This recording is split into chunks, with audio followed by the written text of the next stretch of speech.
Hello and welcome back to my channel.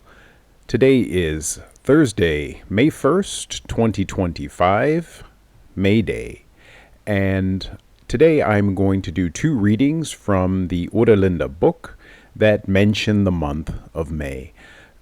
May Day is a festival, especially here in Europe, where flowers play a significant role. It marks the halfway point between the spring equinox and the summer solstice, and it's celebrated in several different cultures. In the Gaelic culture, they have the Bealtaine festival. In ancient Rome, they had Floralia, which you can see the word flowers in there, and apparently it was a 6-day festival of games to honor the goddess Flora. But basically it's all about making bonfires to usher in.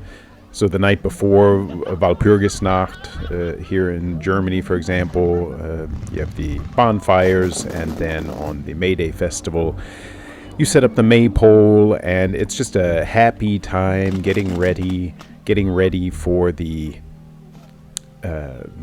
hard work of summer. And there are two sections in the Oera book that mention it. One of them is near the very end, the writings of Conrad, and it's the story about Adel and Ifkia, which I mentioned in a recent video.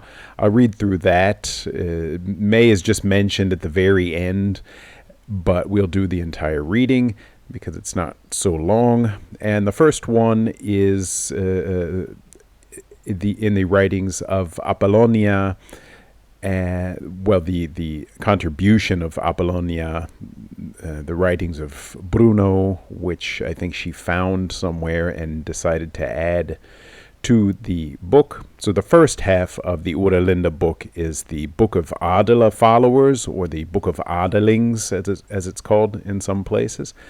And that's the part that has the mythology, the laws, and then some of the stories of ancient times that were taken from the walls of the burgs before they were decimated by the encroaching tribes of the Magyar and the Gola.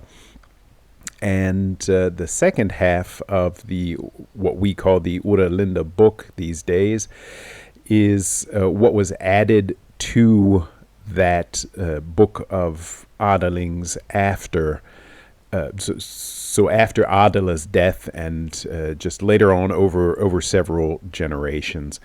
And one of the first generation of editions here under Apollonia, who was the daughter of Adela, includes this story about Adela's death. And it's one of the more detailed accounts in the book. So let's just start with the reading. So it's on manuscript page 93, line 18 is where it starts. This is the second writing of Bruno that she added to the book. 15 months after the last assembly, it was Friendship Month, or Vinna month, which is the month of May. All had given themselves over to merriment and rejoicing, and no one had a care about anything more than feeding his own delight. But Varalda wished to teach us that wakefulness must never be neglected. In the midst of the festivities, a fog came and enveloped our lands in dense darkness. Pleasure abandoned us, but wakefulness did not return. The beach sentinels had left their signal posts, and on the ways into the settlement there were none to be found. When the fog lifted, sun peered down upon earth through rents in the clouds. Everyone came back out, cheering and shouting. The youth paraded and sang with blossoming branches that filled the air with their sweet fragrance. But while all were bathing in delight, treason had landed with horses and riders. As with all evil, they were aided by the darkness, and had sneaked through the paths of the linden wood. By Adela's door 12 lasses with 12 lambs passed, and 12 lads with 12 calves. A young Saxman rode a wild aurochs that he had caught and tamed. They were adorned with many different flowers, and the linen tunics of the girls were fringed with gold from the Rhine. When Adela came out to the people, a rain of blossoms fell upon her head. All cheered loudly, and the horns of the youths resounded. Poor Adela, poor folk, how briefly shall your joy abide? When the procession was out of sight, a group of Magyar riders came galloping straight towards Adela's home.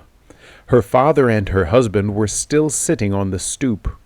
The door was opened, and inside stood Adelbrost, her son. When he saw that his parents were in danger, he took his bow from the wall and aimed at the gang leader, who fell and tumbled onto the grass. A similar fate met the second and the third. Meanwhile, his elders had taken up their arms and sallied forth recklessly to join battle. The gang would quickly have taken them, but Adela came. At the burg she had learned to handle all weapons. 7 feet tall she was, and her staff equally long. 3 times she swung it over her head, and each time it came down, another attacker bit into the grass. Help came rounding the corner of the lane, and the riders were slain or captured. But too late. An arrow had hit Adela in the chest. Treacherous Magi, its head had been dipped in poison, and this is what killed her. There are a few exciting battle scenes in the Uralenda manuscript, and this is one of them. It's always very short, but really the imagery and the wording here is very vivid, and it was a joy to translate this section. I'm going to move on now to the section about Adel and Ifkia. This is much further on in time and near the end of the book. It begins on manuscript page 154, line 17. Now I will write about Adel, his son. So we're talking about the son of Friso. And you'll notice the name Adel is similar to the name Adela, but they're not related at all. Adela was such an important person that her name became a token of right and authority in the culture, and as a way to insinuate himself into the culture of Freies Land, Friso, who came from originally from Punjab and then from Athens, and had the goal of kind of taking rule over Freies Land itself. Named his son, and then all of their sons after were also named Adel, as a way to justify, to solidify their authority. So now I will write about Adel, his son. Friso, who had learned our history from the book of the Adelings, did everything possible to win their friendship. His first son, born here by his wife, Sveithirte, he unhesitatingly named Adel, and although he resisted with all his power the planning or rebuilding of burghs, he sent his son Adel to the burg at Tesland, so that he would become thoroughly acquainted with all that concerns our laws, language, and ethics. When Adel was 20 years old, Friso brought him into his own school. Friso had instituted schools of fighting and warcraft, so this is the school that he brought him into. When Adel was 20 years old, Friso brought him into his own school, and when he had finished there, Friso sent him to travel throughout all the states. Adel was an amiable young man.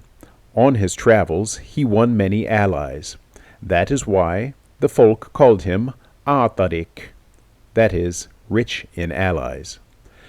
Something that was useful to him later on, for when his father died, he succeeded him without anyone suggesting another alderman be chosen.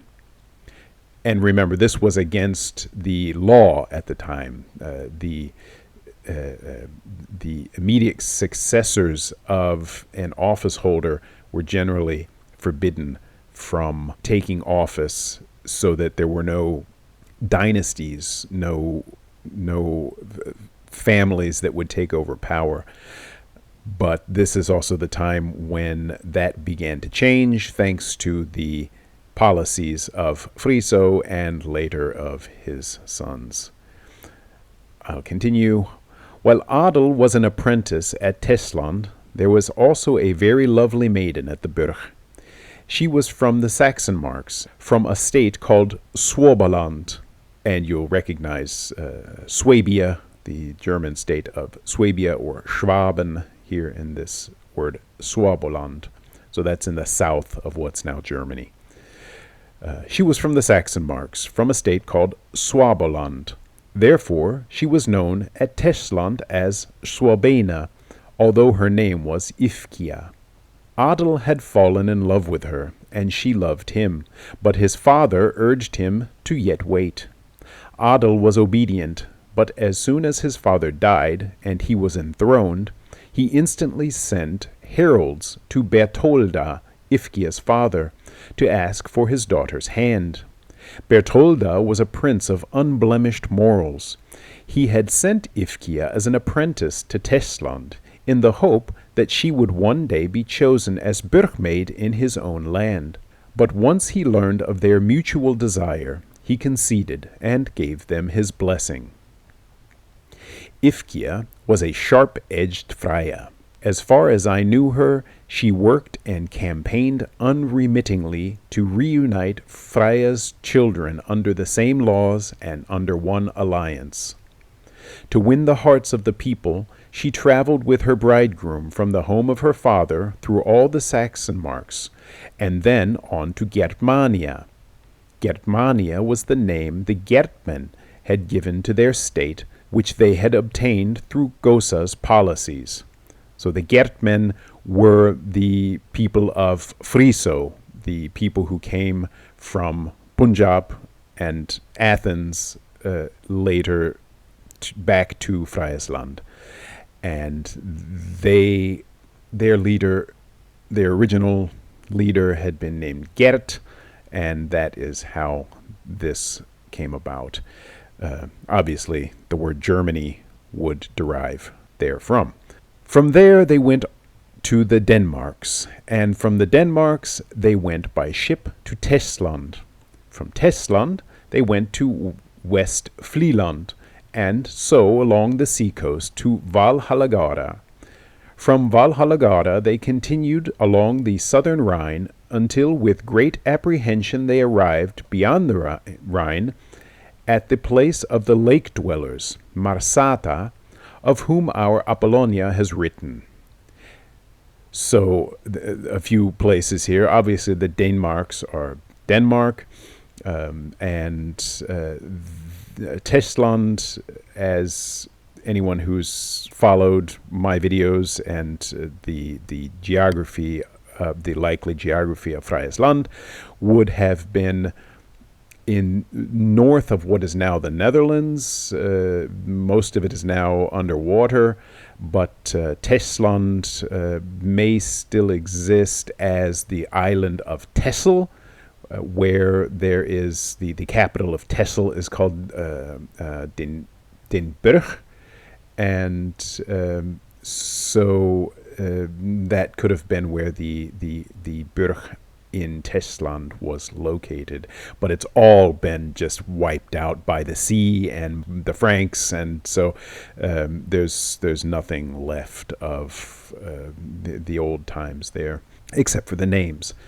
They went to Vestfleland, so you'll also know that there's an island called Vlieland right next to the island of Tesland, and but most likely Vestfleland would have been what is now Holland in the Netherlands, so the province of Holland, and Zeeland, and so along the sea coast to Valhallagara. And Valhallagara is certainly most likely in what is now Zeeland, and on the island of is it an island now? I don't know. It's changed so much throughout the years from the sea and the Rhine Delta, but it's in the Rhine Delta at any rate.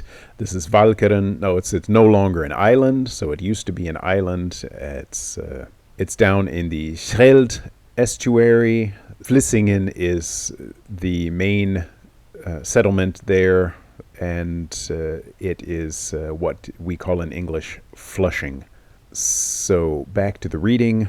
And then they arrived beyond the Rhine at the place of the lake dwellers, the Marsata, and so we learned earlier that the Marsata, the Marsata, so Mar being a lake and Sata being the people who sat at the lake, so to speak, those were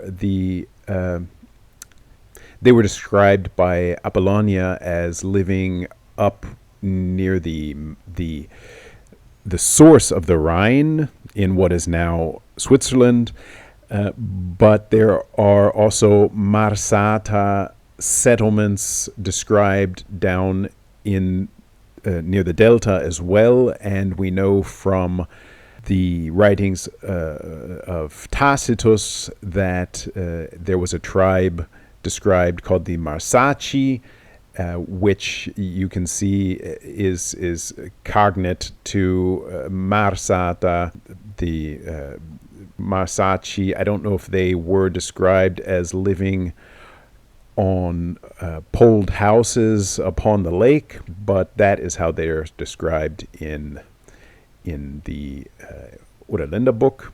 So, enough context.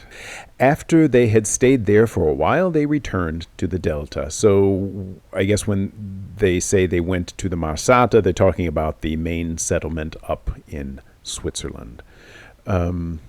So as they had been descending for some time towards the delta and had reached the region of the Old Burg Aachen, 4 of their manservants were unexpectedly murdered and stripped naked. They had fallen a little behind. My brother, who was present on all these travels, had often forbidden them to do so, but they had not heeded him. The brutes who had done it were Twisklanders, who nowadays boldly cross the Rhine to kill and rob.